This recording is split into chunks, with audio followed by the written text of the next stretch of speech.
are more than 100 unique styles of beer, each with their own set of ingredients, process, guidelines, history, and experience.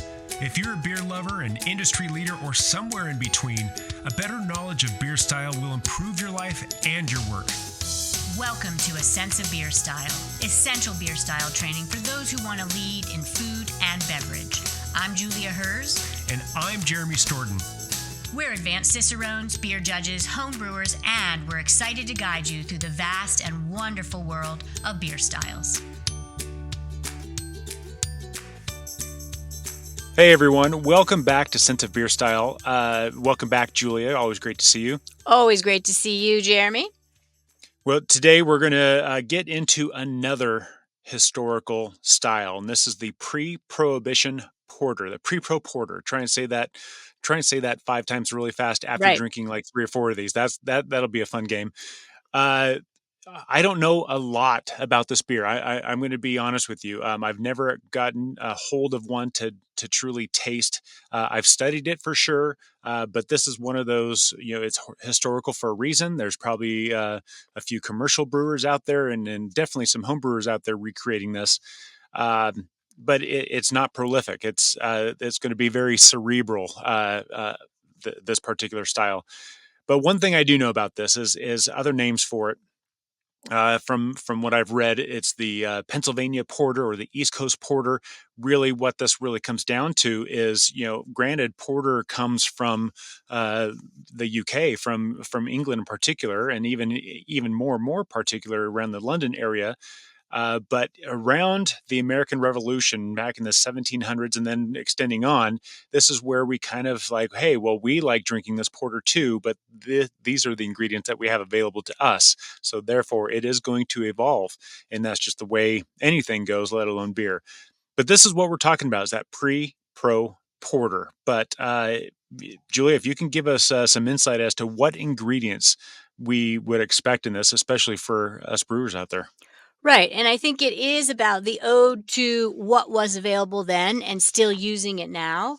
And, Jeremy and I are kind of religious followers of the style guidelines, and we're in the historical beer category. So it is a beer style that's certainly still made from one, especially major producer, but they are paying a due to what was made pre-prohibition, because the style really kind of died out once prohibition hit and got interrupted. Yeah. I mean, ingredients, 2-row or 6-row malted barley. That 6-row is certainly something that's more common for American lagers of today even. But the barley available of 6-row was something that brewers in that era would be paying attention to and maybe even used to using. Dark malts might be included. There's black malt, chocolate malt, brown malt even. I'm not sure what that classifies as. Roasted barley wouldn't be used, which is more used in, say, stouts and modern day porters. But brown malt, I'd love to see the definition of really what that is.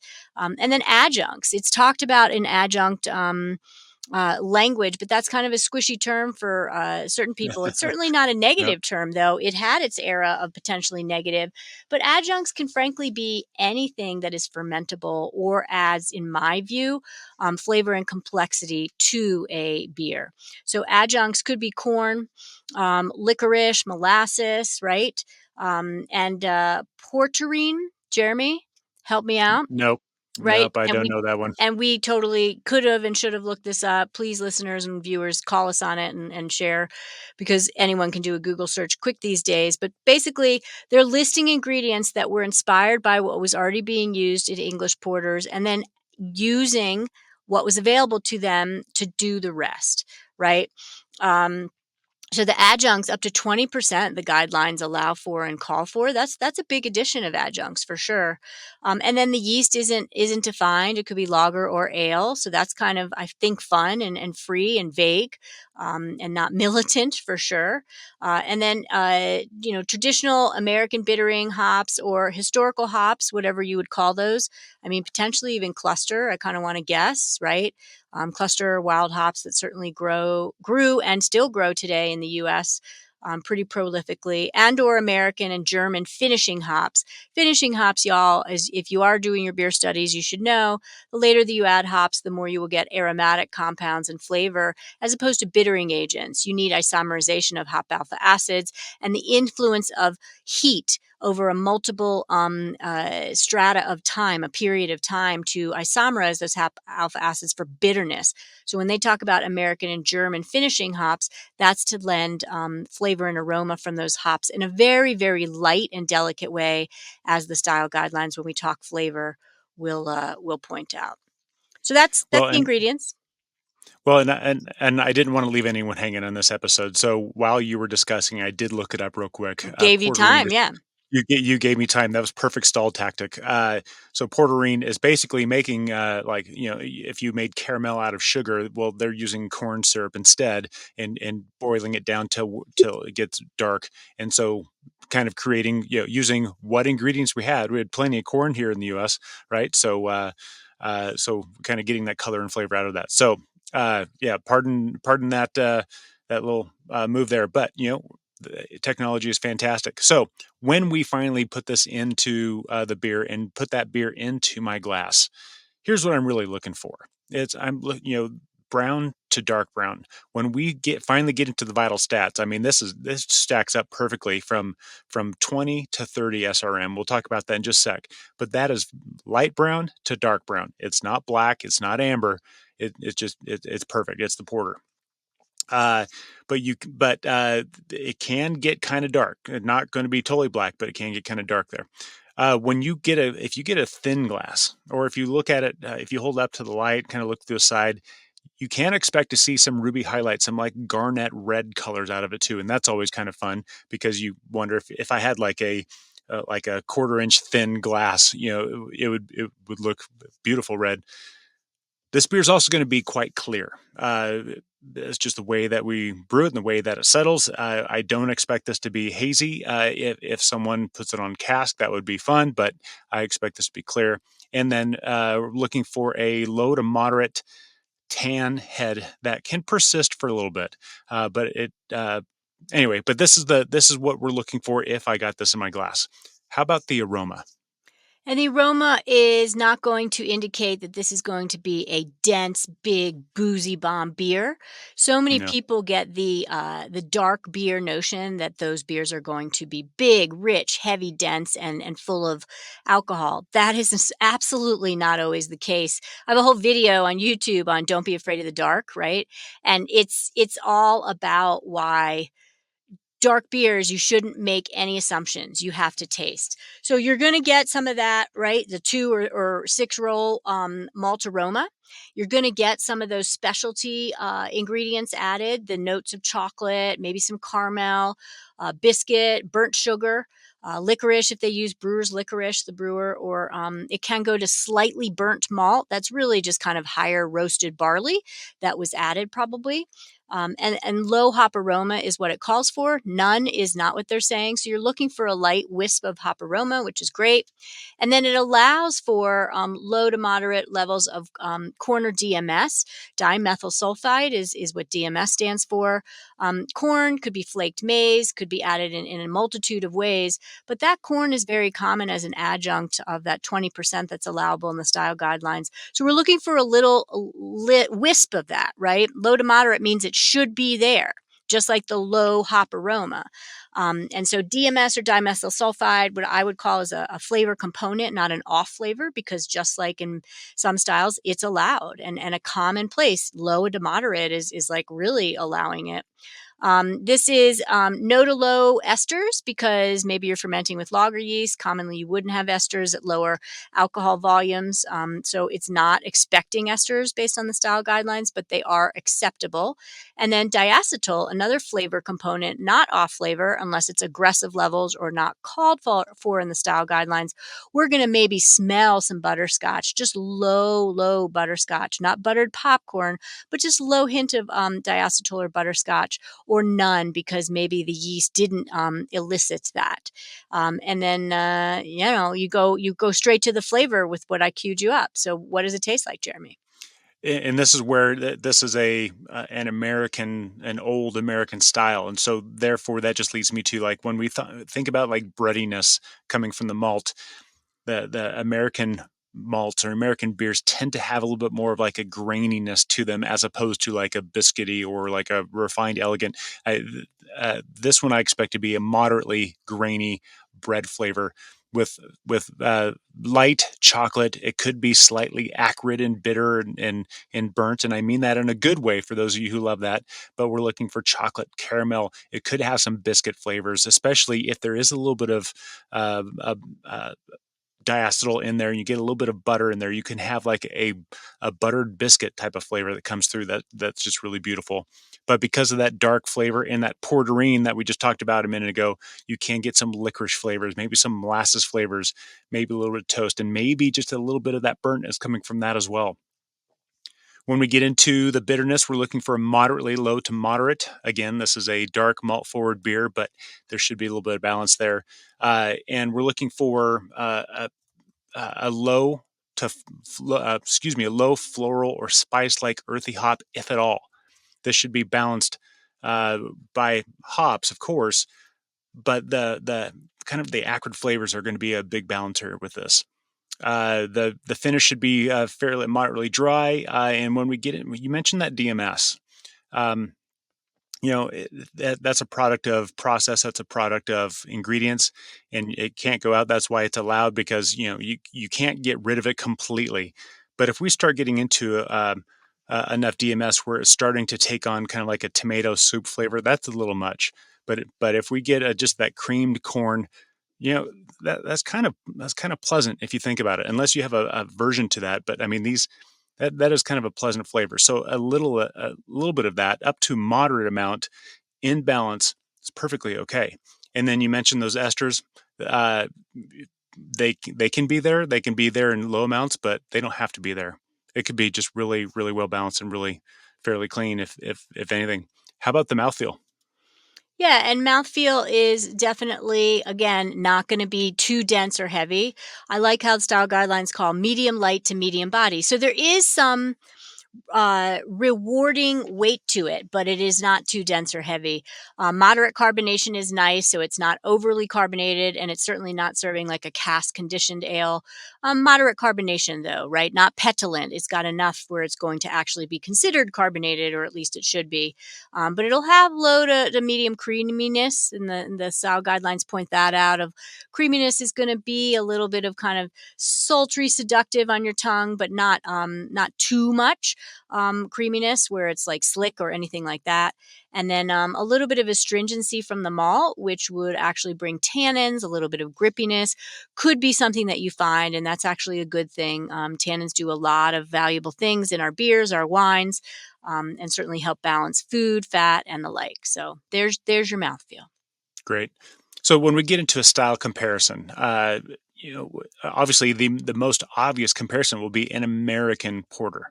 If you keep in mind, American porter is going to have that hop presence because we Americans love our hops. This pre-pro porter is going to be smoother. It's going to have less hop presence than our modern American porter. When we compare it to a British porter, we can expect less caramel and because the Brits, it's kind of a thing. They love their caramel malts, and I love their caramel malts. This one's not going to have quite that caramel malt flavor to it. And then when we think about, we could compare it to an international dark lager, or the BJCP does anyway.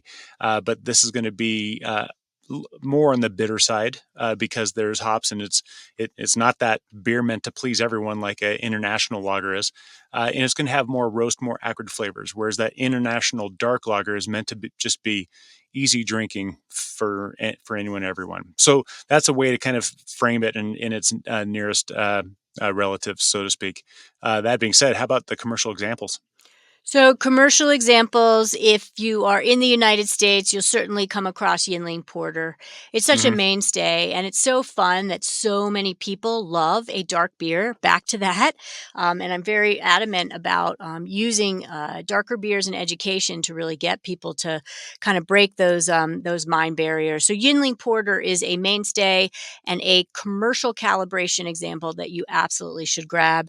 And then Stegmeyer Porter out of Pennsylvania, Lion Brewing, which is a very prolific brewery, is another big example that's talked about. I mean, thousands of reviews if you look at Untapped, Tap Hunter, all that. So those are the two that the style guidelines really nail. And Jeremy always says it, and I like to reinforce it and say it too. If you want one of your own, you can also brew it. There's going to be lots of recipes for you to find to actually reproduce this beer on the home level. And I learned that from a very wise woman, so I'll just keep on passing it on. Right on. So, right with the vital stats, if we start with original gravity, we're looking at 1046 to 1060. That's going to translate. I'm going to jump over to ABV real quick because the ABV is 4.5 to 6. Notice that comparison: 1046 to 4.5, just off by a little bit, to 1060 to 6. There's that correlation there. If we're looking at Plato, the original Plato is going to be 11.5 to 15 for those of you who speak Plato outside the US. When we get into final gravity, and this is really if everything attenuates the way that it's supposed to, then we're looking at a final gravity of 1010 to 1016, or a final Plato of 2.5 to 4. That really shows that there is some residual sugars, some remaining body in this beer, and that's something we should expect. It should not be a wispy brown Irish stout type of thing. And that's what these numbers are going to tell us. And I just mentioned the ABV, so let's move on to the IBUs. We're looking at 20 to 30. The hops are there to balance and to preserve, not to assert, if that makes sense. When we get into the color, we talked about this before. This is brown to quite a dark brown. That's 20 to 30. It's not yet too black, but it's heading there. If for those of you who are in the European Brewery Convention side of things, we're looking at 40 to 60. And so that's the whole breakout for these vital stats and what these numbers mean. So let's talk about the glassware and the temp that we'd want to drink this beer. I would say glassware. Again, this is kind of German immigrants in the United States or pre-US era brewing what they knew from the UK and mimicking that. And so a classic English pint, a Nonic shaker pint could be good.